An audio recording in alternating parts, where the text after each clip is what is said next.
Voici un fait assez incroyable. Presque chaque route bitumée en Afrique de l'Ouest utilise du bitume produit par une seule et unique société.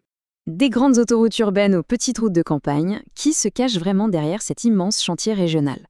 C'est la SMB, le seul et unique fabricant de bitume de toute la sous-région avec un monopole absolu de 100%. Et le plus fou, c'est que cette entreprise est cotée à la BRVM.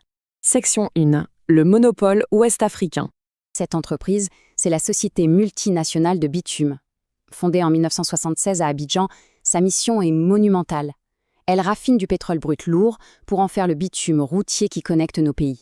Ce monopole absolu en Afrique de l'Ouest lui donne une crédibilité exceptionnelle, confirmée par une excellente notation financière A+ sur le long terme.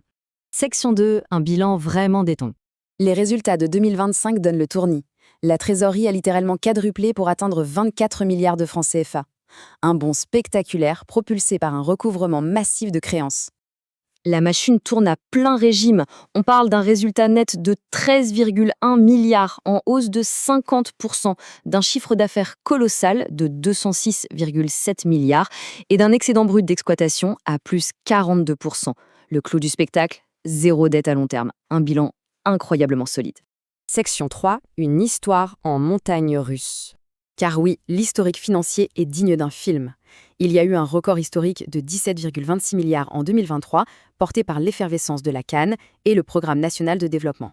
Ensuite, une baisse brutale en 2024, suivie de ce retour en force éclatant en 2025. Face à cette dynamique, le marché a réagi avec un grand optimisme. L'action affiche une hausse impressionnante de 29% à la BRVM depuis janvier 2026.